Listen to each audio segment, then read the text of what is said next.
El presidente Obama de Estados Unidos dice que el derribo del avión malasio no fue un accidente y sugiere complicidad de Rusia. El presidente Vladimir Putin de Rusia responsabiliza a Ucrania. Y Angela Merkel dice que esta tragedia hace urgente un alto al fuego en esa región.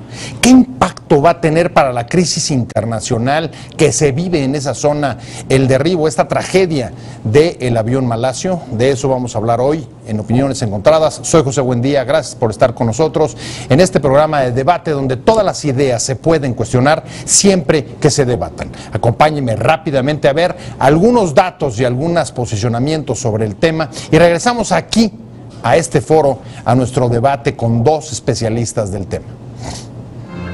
El conflicto armado en Ucrania parece jugarse en un tablero internacional que desborda sus fronteras y que protagonizan las dos potencias enfrentadas en la época de la Guerra Fría, Estados Unidos y Rusia.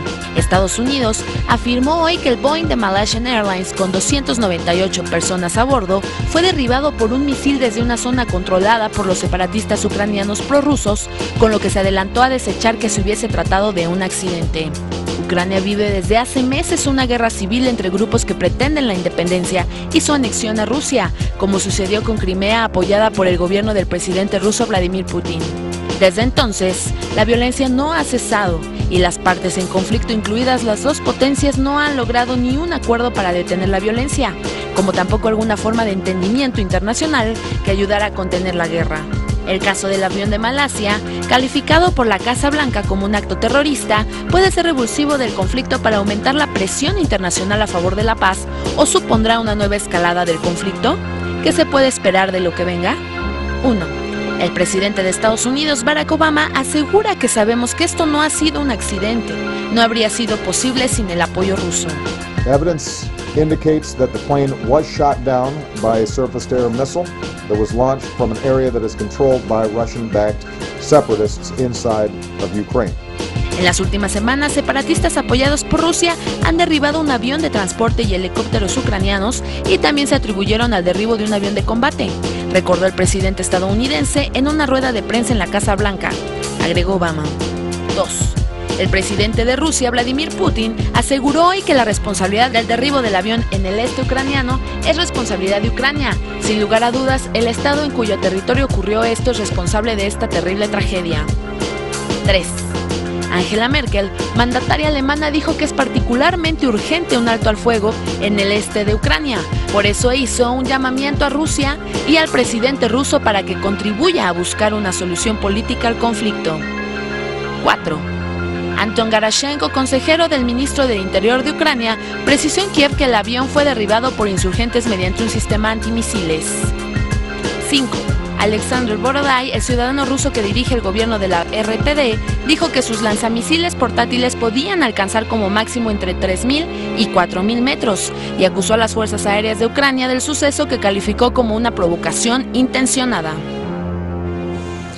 Estamos de regreso, vamos a arrancar Opiniones Encontradas y me da mucho gusto que para hablar sobre este tema, la crisis en Ucrania, la escalada que puede representar o no esta enorme tragedia que acaba de suceder sobre su cielo con el derribo de un avión malasio y que tiene conmocionada la opinión pública, está conmigo Günther Meinhof. Günther, muchas gracias por estar con nosotros, como ya ha sido en otras ocasiones para hablar sobre este tema.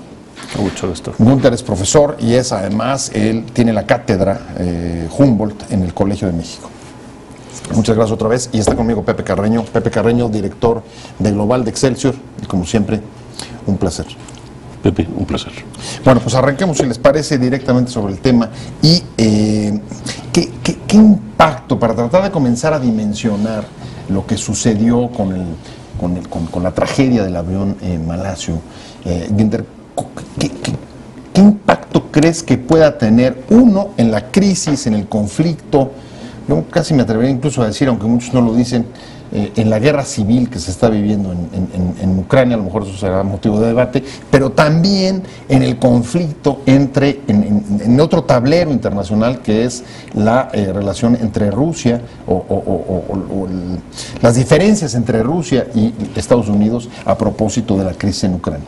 El hecho creo que es evidente, sube de nivel el conflicto. Estamos en una ampliación a poblaciones que no tienen nada que ver. Muchos de los Países Bajos que estaban a bordo del avión sentían el conflicto muy lejos y de pronto se hace muy cercano.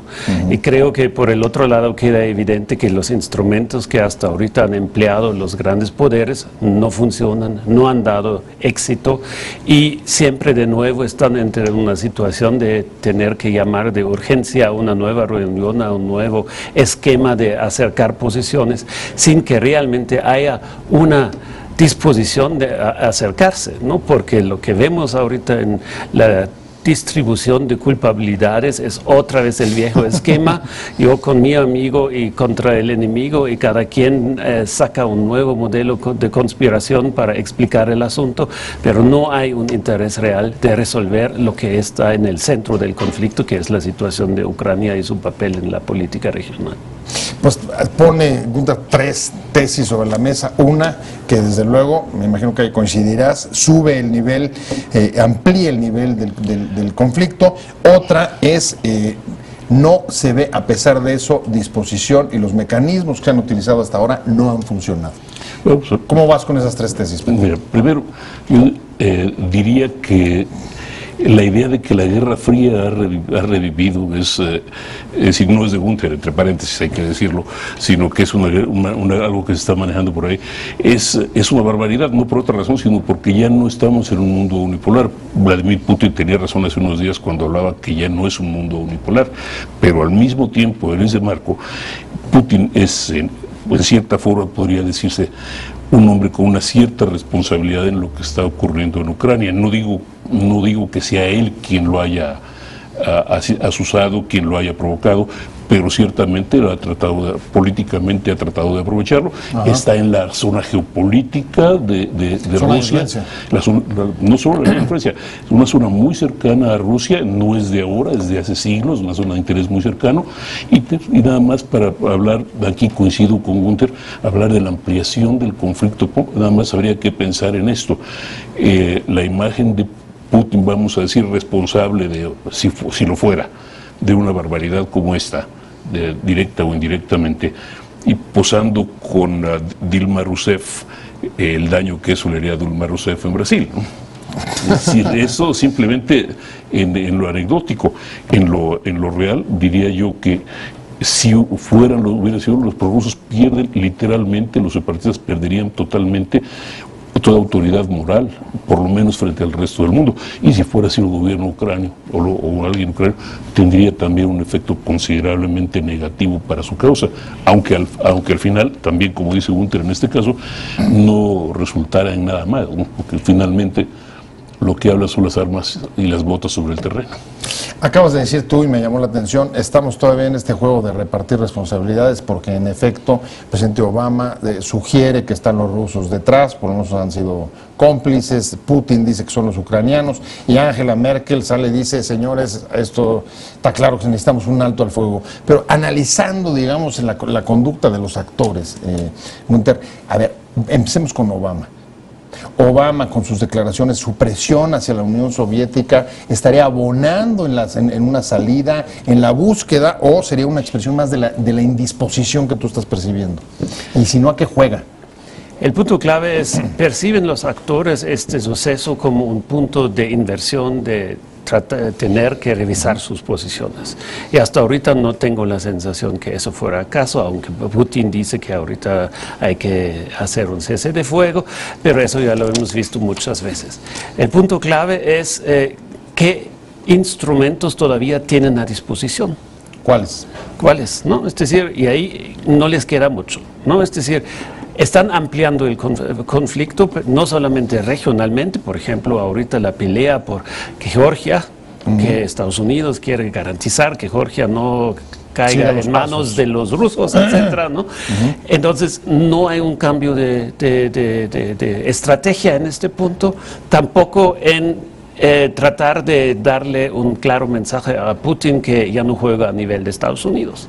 Entonces, si Obama no cambia esta posición de jugar al máximo por su liderazgo, por su preeminencia en la región, llevando los europeos de alguna manera consigo, entonces no vamos a encontrar una solución.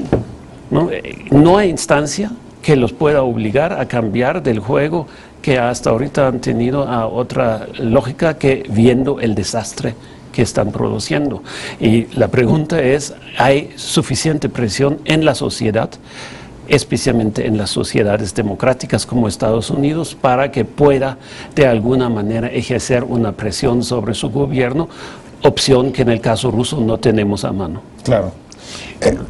Es un punto de inflexión, Pepe. Centro enorme, porque Gunther acaba de poner el dedo sobre la llaga. Ajá. El problema, por ejemplo, en los Estados Unidos es que mucha gente, y esto es de política doméstica, pero es tremendamente importante, con un tremendo impacto, mucha gente considera que todo, digamos, este desastre, todas estas arenas movedizas internacionales son en gran medida por la debilidad de Obama o el retiro de Obama de la arena internacional, digamos, el retroceso, semi-aislacionismo o simplemente de Obama echando atrás la política de los Estados Unidos.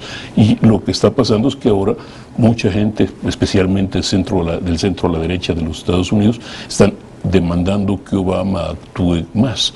Pues, por ejemplo, tienes hoy al senador John McCain exigiendo que los Estados Unidos actúen con más fuerza en Ucrania y aplique más sanciones a los soviéticos.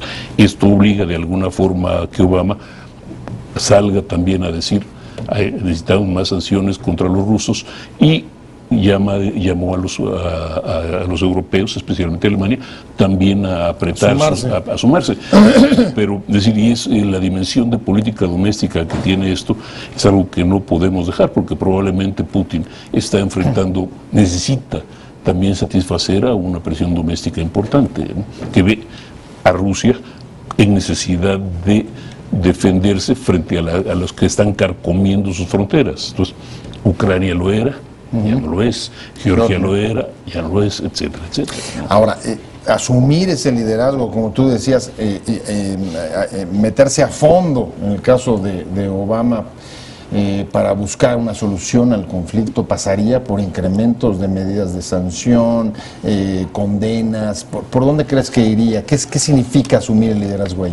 Bueno, en cuanto a sanciones, podemos aumentarlo hasta las empresas petroleras rusas, que es ahorita la opción que está en la mesa, pero ya sabemos que Rusia en términos económicos está en una situación desastrosa. Es decir, aumentamos la presión sobre Putin desde lo económico, pero no ofrecemos a él una salida. Y justamente política, en su principio, debería ser buscar salidas de caminos preestablecidos. Y hasta ahorita no se está practicando.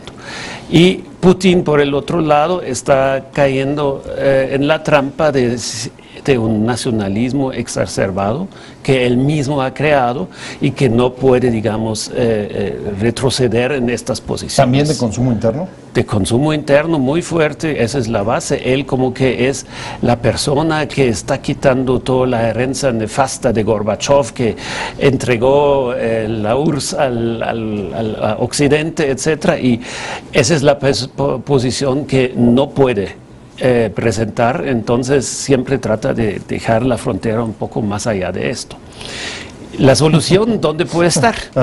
La solución solamente de mejoría económica, de mantenerse en un nacionalismo más o menos domesticado y por el otro lado dejar a Ucrania en una situación de no pertenecer ni a uno ni a otro lado, porque si no, no habrá una situación clara de resolución, y eso implica que los europeos tienen que retirar esta oferta como que ya consideramos a Ucrania parte de una Unión Europea ampliada.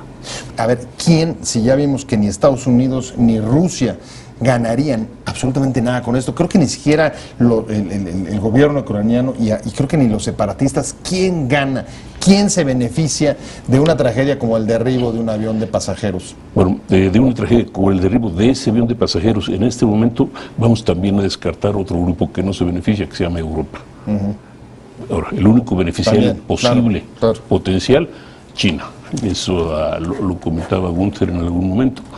Más que nada porque China aparece como y busca aparecer en el mundo como un país razonable, con un país racional, con un país que de alguna forma abre caminos a todos y mantiene comunicaciones con todos, aun cuando esté tratando de hacer su propio espacio geopolítico en el Extremo Oriente, pero sí mantiene una muy buena comunicación con Rusia, tiene una espléndida comunicación económica con Rusia, tiene una maravillosa comunicación económica con el resto del mundo, con sus que veres, pero que es $1 millón de millones en bonos de la tesorería de Estados Unidos, lo hace alguien a quien hay que escuchar en Washington, quieran que no, y viceversa. Entonces tiene comunicación con todos. Es políticamente el único ganador posible, si es que le interesa buscarle esa victoria, es China. China, el beneficiario en un contexto internacional, lo decía Pepe hace un rato ya, y lo decía en una declaración de Putin, no es unipolar. ¿Cómo entonces ejercer un liderazgo como el que se le está pidiendo a Estados Unidos si hay otros actores que pueden tenerlo, en el caso, por ejemplo, de China? Pues China es un actor que puede ganar, pero no es un actor para la solución. Este es el problema, ¿no? Que la política china siempre es mantenerse alejado de los conflictos, pero no aportar a la solución. Y esperamos de países emergentes, importantes, etcétera, que asuman responsabilidades también para la paz a nivel mundial, ¿no? Y hasta ahorita ahí no hay mucha respuesta, llamámosle así, por parte de China. Pero viéndolo... O sea, se quedan sentaditos. Se quedan sentaditos, pueden mirar y hacen sus negocios, claro que sí, ¿no? Ahí está su interés del desarrollo armonioso, como dice oficialmente la doctrina, ¿no? Pero mirando el conflicto ahorita en la situación concreta, queda evidente que ya los dos han visto, tanto Putin como Obama, como que ya no hay mucha posibilidad de resolverlo en el camino establecido. Entonces sí debe haber una situación de revisar lo que se ha practicado hasta ahora, y creo que ahí tanto la opinión pública internacional, la academia, etcétera, tienen que apoyar este proceso, que se revisen las estrategias, porque solamente buscando ahorita en otros espacios regionales, como fue ahorita el viaje de Putin a América Latina, apoyos para la posición propia, ya no ayuda. Es decir, si Cuba, Nicaragua o Argentina están en favor de Putin en esta pregunta, no apoya a nadie, no le ayuda, es no digamos, suma, gratuito. No suma. Es gratuito, ¿no? En este sentido creo que esta situación de revisión ahorita tiene que entrar. Habría que esperar que a nivel de Naciones Unidas se activen ciertos instrumentos de buscar esquemas de negociación política. Negociación y de participación de otros para encarrilar un asunto que se ha salido del camino de las posibilidades de los involucrados. Si sigo tu argumento y lo traslado contigo, Pepe, estarías viendo la posibilidad de que en efecto este sea un punto de inflexión que desate o le meta mucho más fuerza a la presión internacional para buscar una solución política. Si estoy en lo correcto, ¿tú cómo lo ves, Pepe? Solución política, ¿compartirías? ¿Te refieres específicamente a Ucrania? Me referiría en dos cosas. Primero, una presión política para detener o lograr un alto al fuego en Ucrania, y luego establecer mecanismos para que las potencias, tanto Estados Unidos como la Unión Soviética, y fundamentalmente la Unión Soviética, pudiera comenzar a contribuir para asegurar la disminución o por lo menos contener la violencia. Punto uno, la Unión Soviética ya no existe, se llama Rusia. Perdóname, Rusia. Perdón, es un detalle bien importante. Sí, porque sus antiguas repúblicas son las que están ahí. Exacto, eso es tremendamente importante, y eso es la Ucrania. Yo casi me atrevería a afirmar que mucha de la oposición de los ucranianos a regresar a la relación con la Unión Soviética o con Rusia se debe precisamente a la vecindad. Justamente, es decir, hay nacionalismos y nacionalismos en juego. Yo no veo mira, una parte del problema es que estamos viviendo la descomposición de un orden internacional de 80 años, un orden que de alguna forma mantuvieron los Estados Unidos con su poderío económico, su poderío militar. Una parte de ese problema es que de alguna forma Rusia, antes de la Unión Soviética, China, participaban renuentemente, pero participaban de eso. Ahora ese orden está roto, está en retroceso, los Estados Unidos ya no pueden mantenerlo.